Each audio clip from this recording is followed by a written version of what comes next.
ఎన్నో బలిదానాలు చేసి కొట్లాడి మరీ తెచ్చుకున్నటువంటి తెలంగాణ అస్తిత్వాలని ఇప్పటికీ కూడా ఆంధ్ర వాళ్ళ పెత్తందారుల చేతుల్లోనే పెడతా ఉన్నారు. ఇక్కడ ప్రభుత్వం అయినప్పటికీ, లేదంటే అక్కడ పోలీస్ డిపార్ట్మెంట్ అయినా ఇక్కడికి వచ్చి మరి యథేచ్ఛగా ఇక్కడ ఉన్నటువంటి జర్నలిస్టులని అవ్వచ్చు, లేదంటే అనలిస్టులని అవ్వచ్చు, ప్రతి ఒక్కరిని కూడా చాలా యథేచ్ఛగా వచ్చి అరెస్ట్ చేస్తూ ఉన్నారు. అరెస్ట్ చేయడానికి అసలు ఇక్కడ ప్రభుత్వం ఎంత అంటే అలౌయన్స్ ఇస్తా ఉంది అని చెప్పేసి మాట్లాడుతూ ఉన్నారు మన దగ్గర ఉన్నటువంటి తెలంగాణ జర్నలిస్టులు. అయితే ఇదే అంశం మీద మనతో మాట్లాడడానికి మేడం ఉన్నారు. హలో మేడం, నమస్తే.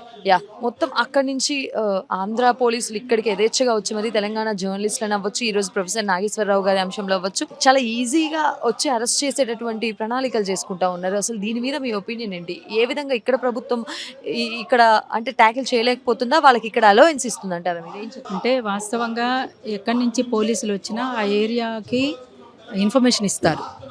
అంటే ఇందులో వాస్తవం ఎంత ఉంది, అవాస్తవం ఎంత ఉందని కూడా ఆలోచిస్తారు. ఆలోచించకుండా ఇష్టానుసారంగా అరెస్ట్ల పర్వం అనేటువంటి సరైనది కాదు ఎవరు చేసినా.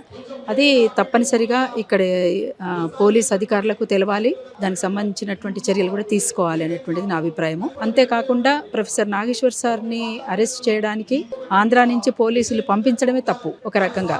ఎందుకంటే సరే, నాగేశ్వర్ సార్ ఇవాళ కాదు, గత 40 సంవత్సరాలుగా ఒక రాజకీయ విశ్లేషకులుగా ఉన్నారు, బాధ్యతాయుతమైనటువంటి ప్రొఫెసర్గా ఉన్నారు, అంతేకాకుండా ఒక సీనియర్ జర్నలిస్ట్గా కూడా ఉన్నారు.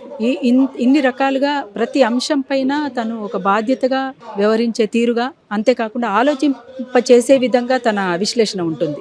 ఇక్కడే కాదు, అంతేకాకుండా ఆయన పాఠాలు చెప్తే నేర్చుకొని మంచిగా వాళ్ళని వాళ్ళు సరిదిద్దుకొని ప్రపంచవ్యాప్తంగా ఉద్యోగాలలో ఉన్నటువంటి వాళ్ళు ఉన్నారు. కానీ ఇంత హోదాలో ఉన్నటువంటి వ్యక్తి పట్ల నిజానికి ఏమైనా మాట్లాడితే గనక ఇది మీరు మాట్లాడడం ఎట్లా సరైందండి, ఇట్లా మాట్లాడొచ్చా అని మామూలుగా మాట్లాడొచ్చు. ఫోన్ చేసి మాట్లాడే అవకాశం కూడా ఉంది పవన్ కళ్యాణ్ గారికి. ఆ చొరవ కూడా ఉంది వాళ్ళ మధ్యన. పవన్ కళ్యాణ్ గారికి గతంలో కేవలం ఒక నటుడుగానే ఉండే, ఆ తర్వాత ప్రజారాజ్యం తర్వాత జనసేన పార్టీకి అధిపతి, అంతేకాకుండా ఇప్పుడు ఒక డిప్యూటీ సీఎం రాష్ట్రానికి. అంటే ఆ కుర్చీకి ఎంత హోదా ఉంటుంది, ఎంత గౌరవం ఉంటుంది. ఒక ప్రత్యేకమైనటువంటి స్థానంలో, ఒక ప్రత్యేకమైనటువంటి గౌరవ స్థానంలో, హోదాలో ఉన్నటువంటి మీరు మాట్లాడేటప్పుడు చర్యలు తీసుకోవాలి అని ఆ రకంగా హుకుం జారీ చేసే విధానంలో చాలా జాగ్రత్తగా వ్యవహరించాల్సినటువంటి అవసరం ఉండే. అంతేకాకుండా తెలంగాణ ప్రజల దృష్టి ఆంధ్ర పైన పడింది కనుకనే జరిగింది అని అన్నారని అంటున్నారు. కానీ అట్లా అనడం సరైంది కాదు. తెలంగాణ ప్రజలకు ప్రేమ ఉంటుంది, తెలంగాణ ప్రజలు హక్కున చేర్చుకునే విధానం ఉంటుంది, తెలంగాణ ప్రజలకు పోరాటము తెలుసు, అన్నిటినీ ధిక్కరించే తత్వం ఉంది. కానీ ఇన్ని రకాలుగా ఉన్నటువంటి ఈ ప్రజలపైన దిష్టి పెట్టిండ్రు అని మాట్లాడడం సరైనది కాదు. అందుకని నేను ఇంతకుముందు మీడియాలో కూడా క్షమాపణ చెప్పాలి పవన్ కళ్యాణ్ గారు ఈ మాట మాట్లాడినందుకని మాత్రం నేను అన్నాను. ఎందుకంటే నేను గతంలో కూడా తమ్ముడు అని సంబోధించాను పవన్ కళ్యాణ్ గారిని. బలిదశ తెలంగాణ ఉద్యమంలో ఓయూలో విద్యార్థి గర్జన జరిగినప్పుడు అందరం ఒకే వేదిక మీద ఉన్నాం. పవన్ కళ్యాణ్ అదే వేదిక మీద ఉన్నారు, నేను అదే వేదిక మీద, ఈ పృథ్వీరాజ్ అదే వేదిక మీద ఉన్నారు, మందకృష్ణన్ ఉన్నారు, అనేక ఉన్నారు విద్యార్థి నాయకులు.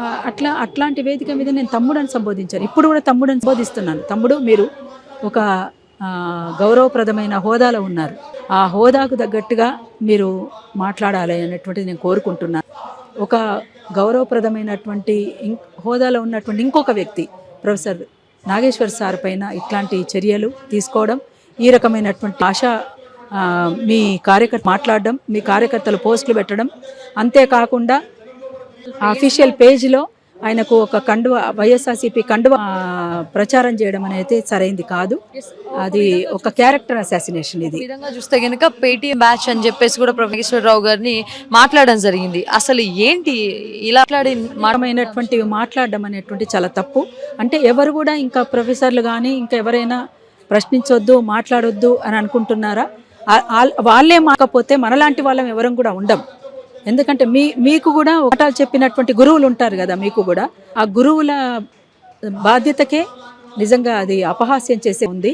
అందుకని ఇది సరైనది కాదు. దయచేసి వెనక్కి తీసుకోవాలని విజ్ఞప్తి చేస్తున్నాను, డిమాండ్ కూడా చేస్తున్నాను. Thank you.